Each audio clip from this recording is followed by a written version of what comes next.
Kita memulai acara hari ini dengan penyanyi dulu.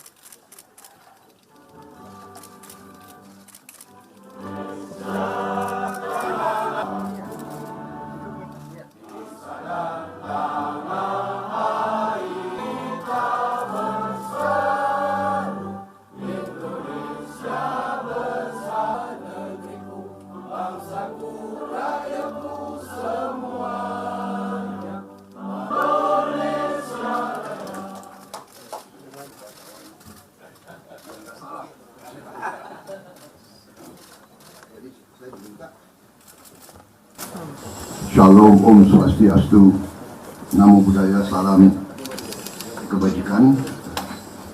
Terima kasih Bapak-bapak, Ibu-ibu yang saya hormati, terutama pengurus PWI, Persatuan Wartawan Indonesia, yang saya hormati Ketua Umum Pak Henry Bangun, Ketua Dewan Kehormatan Pak Sasongko Tejo, Wakil Ketua Dewan Pers Pak Agung Darmajaya, Sekretaris Jenderal Kedang Pak Irwansyah, Wakil Ketua Advokasi dan Pembelaan Wartawan Ibu Kristiana Chelsea Chan yang saya hormati,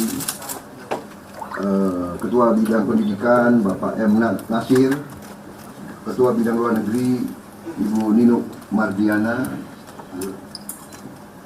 Wakil Ketua Bidang Luar Negeri Ibu Peti S. Fatima, Wakil Sekjen 1 Raja Parlindungan Pane, dua.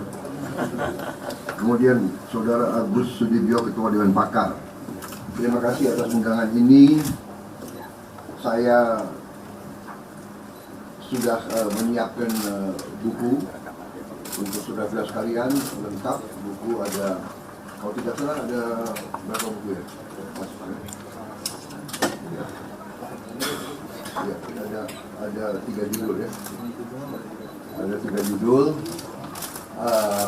Yang satu buku saya tentang kepemimpinan militer, ada dua jilid.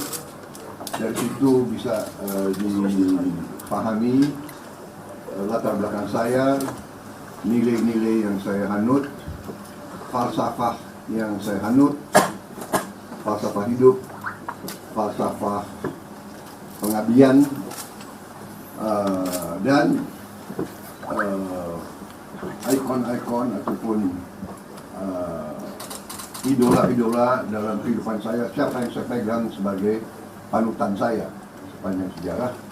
Kemudian yang kedua adalah pemikiran saya tentang kondisi bangsa Indonesia yang saya tuangkan dalam sebuah buku namanya Paradoks Indonesia. Yang terakhir adalah strategi transformasi bangsa. Itu adalah kulminasi daripada pemikiran saya, pemahaman saya tentang pengalaman dan kondisi bangsa Indonesia yang akhirnya tertuang dalam strategi transformasi bangsa yang sebenarnya intinya adalah jawaban terhadap dilema atau paradoks Indonesia, yaitu bahwa sistem ekonomi yang cocok untuk Indonesia menurut keyakinan saya adalah bukan sistem kapitalisme neoliberal, tetapi sistem ekonomi Pancasila yang merupakan penggabungan yang terbaik dari sistem kapitalisme dan yang terbaik dari sistem sosialisme. dan yang berakar kepada pengalaman Indonesia sebagai negara yang cukup lama dijajah dan yang bangkit, ingin merdeka dan ingin hidup makmur. Di situ akan dilihat bahwa yang seharusnya kita anut adalah ekonomi Pancasila, yang tidak lain adalah ekonomi berdasarkan Undang-Undang Dasar 1945, dan di mana sudah sangat jelas cetak biru pembangunan bangsa sudah ada dalam Undang-Undang Dasar 45. Mulai dari pembukaannya, di mana tujuan nasional ditegaskan, kemudian filosofi ekonominya sudah sangat jelas dalam pasal 33 dan 34 Undang-Undang Dasar 45, ya, bahwa ekonomi Indonesia harus berazaskan kekeluargaan. Itu sudah sangat jelas. Saya kira intinya itu dalam strategi transformasi bangsa, pemahaman, keyakinan saya dan tim saya yang sekarang tergabung dalam Koalisi Indonesia Maju adalah bahwa pembangunan suatu bangsa, ya, di mana tujuannya adalah untuk mencapai kemerdekaan sejati, yaitu kemerdekaan sejati adalah di mana suatu rakyat, suatu bangsa bisa hidup dengan layak. Kemerdekaan sejati adalah di mana tidak boleh ada kemiskinan, tidak boleh ada kelaparan, tidak boleh ada kurang gizi di antara rakyat kita. Dan pembangunan suatu bangsa itu bukan suatu usaha semacam minum tablet. Suatu pembangunan bangsa, nation building, adalah proses puluhan tahun, bahkan mungkin ratusan tahun. Yang jelas kita sudah 78 tahun, sudah menuju 100 tahun, kan begitu. Dengan itu sebagai dasar, berarti kita harus membangun di atas apa yang sudah dibangun terlebih dahulu oleh pemimpin-pemimpin Indonesia dari masa ke masa. Ya.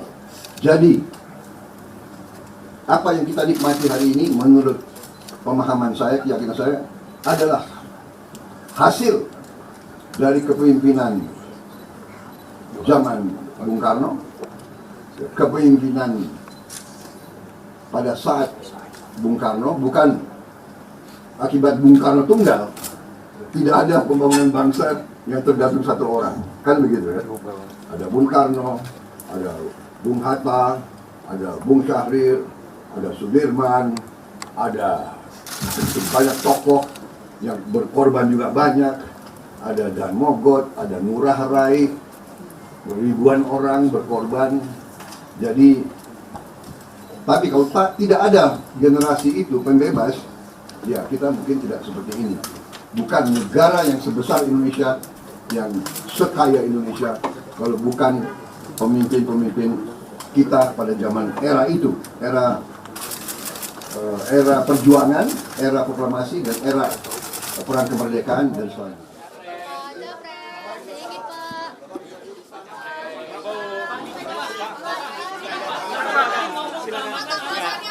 Minta maaf ya, saya ada acara lagi, minta maaf saya.